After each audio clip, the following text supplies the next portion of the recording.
सागरपुर नाम का एक छोटा सा शहर था। उसी शहर में मंजू नाम की एक बहुत ही गरीब औरत अपनी दो बेटियों के साथ रहा करती थी। मंजू का रंग सांवला था और उसकी दोनों बेटियों का रंग बहुत ही काला था। मंजू की एक बेटी का नाम राधिका और दूसरी का नाम काजल था। मंजू लोगों के घरों में झाड़ू पोछे का काम किया करती थी। एक दिन की बात है, मंजू अपनी दोनों बेटियों को अपने पास बुलाकर कहती है, राधिका बेटी, काजल बेटी, पता है आज मेरी मालकिन ने मेरे काम से खुश होकर मुझे बहुत बड़ा तोहफा दिया है, और वो ये कि उन्होंने तुम दोनों का दाखिला एक बड़े स्कूल में करा दिया है। और इतना ही नहीं, उन्होंने तुम दोनों के स्कूल की फीस भी माफ करा दी है। माँ, हम तो पहले ही अपने स्कूल से दुखी थे, अब आपने हम दोनों का दाखिला एक बड़े स्कूल में ही करा दिया है। आप जानती भी हो कि हमें स्कूल में अपने काले रंग की वजह से कितना कुछ सहना पड़ता है। हाँ माँ, हमें किसी बड़े स्कूल नहीं जाना। स्कूल के बच्चे तो बच्चे, मैम तक हमारी शक्ल से नफरत करती हैं। कितनी मुश्किल से तुम दोनों का दाखिला एक बड़े स्कूल में हुआ है और तुम हो कि स्कूल जाने से मना कर रही हो। और मेरी बच्चियों, तुम्हारा रंग काला है तो क्या हुआ, पर तुम्हारा दिल तो काला नहीं है ना। और मैं जानती हूँ कि जब हम सबके साथ अच्छे से पेश आएंगे तो सभी हमारे साथ भी उतने ही अच्छे से पेश आएंगे। तुम दोनों पढ़ाई लिखाई में बहुत होशियार हो। अपने काले रंग की वजह से तुम अपनी पढ़ाई लिखाई खराब कर देना चाहती हो। नहीं माँ, मुझे अपनी पढ़ाई खराब नहीं करनी। मुझे तो पढ़ लिख कर बड़े होकर डॉक्टर बनना है। फिर क्या था, अगले ही दिन राधिका और काजल स्कूल जाने के लिए तैयार हो जाती हैं और खुशी खुशी स्कूल चली जाती हैं। वो जैसे ही अपनी क्लास में जाकर बैठती हैं, क्लास के सभी बच्चे उन दोनों के काले रंग का मजाक उड़ाने लगते हैं। अरे जरा देखो तो इन दोनों लड़कियों को, ये कितनी काली है। इन्हें देखकर तो ऐसा लगता है जैसे ना जाने कितने महीनों से नहाई ही नहीं है। क्लास में पढ़ने वाला विनय हंसते हुए बोलता है, मुझे तो लगता है कि स्कूल आते समय ये दोनों लड़कियां गटर में गिर गई होंगी। अब ये झोपड़पट्टी में रहने वाले बच्चे भी हम जैसे स्टैंडर्ड बच्चों के साथ पढ़ाई करेंगे। इनका तो रंग भी काला है और शक्ल भी कितनी डरावनी है। बिल्कुल काली चुड़ैल लग रही है ये दोनों। बच्चों की बात सुनकर काजल को बहुत गुस्सा आता है और वो जोर से चिल्लाते हुए बोलती है, अरे हमारा तो बस रंग काला है, पर तुम सब बच्चों का तो दिल ही काला है जो सब ऐसी बातें बोल रहे हो। और अब अगर किसी ने भी हम बहनों का मजाक उड़ाया तो देखना मैं क्या करती हूँ। एक तो हम जैसे सुंदर और गोरे बच्चों के बीच आकर बैठ गई हो, ऊपर से हमें धमकी देती हो। दोनों की दोनों बहनें काली चुड़ैल है, काली चुड़ैल। तान्या की बात सुनकर राधिका रोने लगती है। राधिका को रोता देख काजल को तान्या पर बहुत गुस्सा आता है और वो तान्या के बाल पकड़कर खींचने लगती है। ए काली लड़की, छोड़ मेरे बाल। अरे छोड़, नहीं तो मैं मैम से तेरी खूब पिटाई लगवाऊंगी।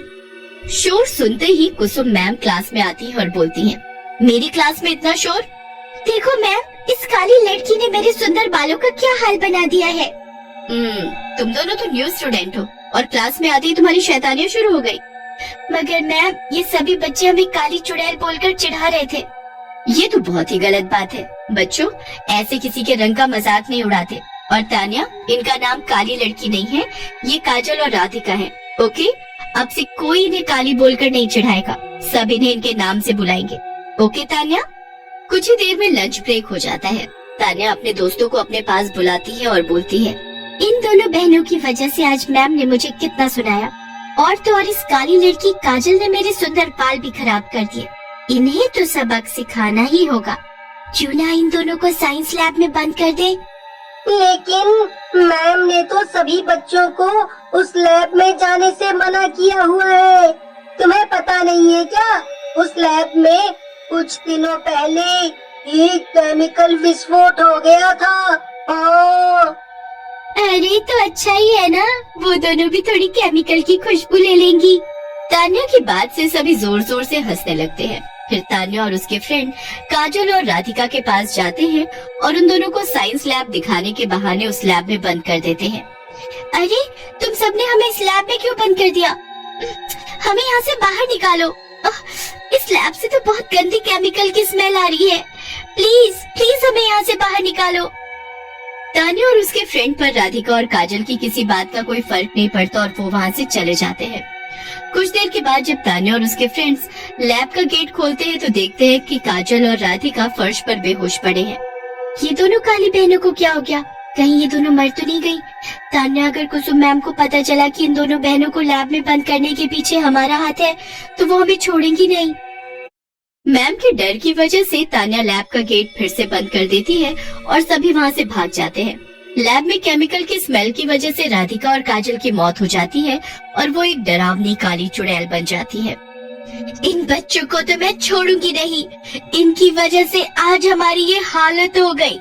काली चुड़ैल बोलकर बहुत चिढ़ाया है ना इन बच्चों ने हमें। अब देखना हम कैसे इन सभी को सताती हैं। इस तान्या की बच्ची को तो मैं छोड़ूंगी नहीं। फिर वो दोनों बहनें चुड़ैल के रूप में क्लास के बाहर खड़े होकर खिड़की से तान्या को आवाज लगाती हैं। जैसे ही तान्या की नजर काली चुड़ैल पर पड़ती है, वो जोर से चिल्लाने लगती है, मैम चुड़ैल, मैम चुड़ैल। ये क्या बकवास है तान्या, मैं तुम्हें चुड़ैल दिखाई देती हूँ? मैम मैंने अभी खिड़की के बाहर तो काली डरावनी चुड़ैल को देखा। एक तो काजल और राधिका का कुछ पता नहीं चल रहा है और तुम्हें मजाक सूझ रहा है। अरे कोई नहीं है बाहर। मैम सच में मैंने अभी दो काली चुड़ैल को देखा था। विनय पानी पीने के लिए जाता है तो वाटर कूलर के पास उसे दो काली चुड़ैल दिखाई देती है।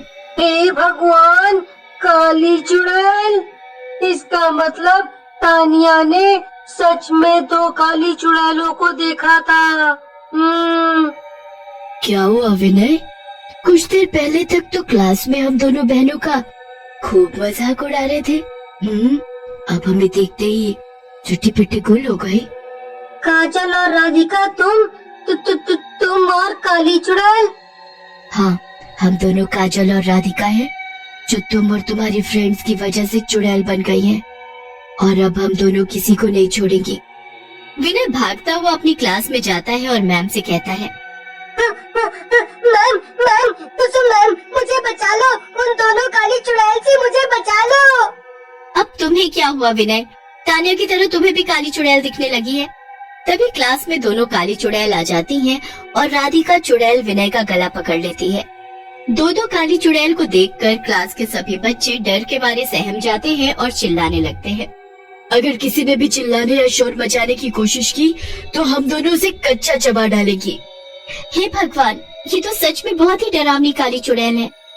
मैम डरते हुए चुड़ैलों से बोलती है, प्लीज इस बच्चे का गला छोड़ दो। अरे इस मासूम से बच्चे ने आखिर तुम्हारा क्या बिगाड़ा है जो तुम इसका गला पकड़े खड़ी हो?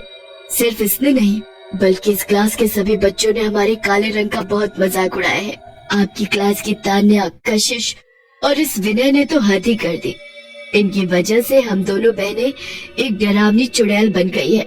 मैं कुछ समझी नहीं, आखिर इन तीनों ने ऐसा क्या किया जो तुम इनके पीछे पड़ी हो? काजल चुड़ैल तान्या का गला पकड़कर हवा में लटका देती है। तान्या, तुम मैम को सब बताती हो या मैं अभी तुम्हारा काम तमाम कर दूं? मुझे छोड़ दो प्लीज, मुझे मत मारो। मैं तुम काली चुड़ैलों को पहचान गई हो। तुम दोनों चुड़ैल काजल और राधिका हो ना? मगर सच में हमें ये नहीं पता था कि लैब में बंद करने से तुम्हारी मौत हो जाएगी। सच में मेरा यकीन करो। तान्या, तुमने काजल और राधिका को साइंस लैब में बंद कर दिया। तुम्हें पता था ना कि उस लैब में केमिकल फैलने की वजह से उसे कुछ दिनों के लिए बंद किया गया है और वहाँ बच्चों को जाने के लिए सख्त मना किया गया है। तभी राधिका और काजल की माँ स्कूल आती है और क्लास के बाहर खड़े होकर कुसुम मैम की सारी बात सुन लेती है। मंजू रोते हुए क्लास के अंदर आती है और कुसुम मैम से कहती है, मैम मुझे तो स्कूल से फोन आया था कि सुबह से मेरी बच्चों का कुछ पता नहीं चल रहा कि वो आखिर अपनी क्लास से कहाँ गायब हो गई, और अब समझ आया कि वो कहाँ गायब हो गई। अरे आप सबने तो मेरी बच्चियों को मार डाला। माँ आप रो मत, हम दोनों अपनी मौत का बदला लेकर रहेंगी, तभी हमें शांति मिलेगी। ऐसा बोलकर काजल चुड़ैल तान्या को हवा में उड़ाते हुए जोर से फर्श पर पटक देती है। हाय रे मेरी कमर, अरे मुझे माफ कर दो काजल, प्लीज मुझे मत मारो। कुसुम मैम मंजू से बोलती है, मंजू जी मैं मानती हूँ कि बच्चों से और हमसे बहुत बड़ी गलती हुई है, इसके लिए मैं आपसे हाथ जोड़कर माफी मांगती हूँ। मैं आपके पैर पकड़ती हूँ, ये सब रोक लीजिए, क्योंकि आप ही हो जो इन दोनों बहनों के गुस्से पर काबू पा सकती हो। मैम की बात से मंजू का दिल पसीज जाता है और वो अपनी दोनों बेटियों को क्लास के बच्चों को नुकसान पहुंचाने से रोक लेते हैं। फिर मंजू और सभी टीचर्स मिलकर दोनों बहनों का पूरे विधि विधान के साथ क्रियाकर्म करते हैं। ऐसा करने से राधिका और काजल की आत्मा को भी शांति मिल जाती है और वो वहाँ से गायब हो जाती है।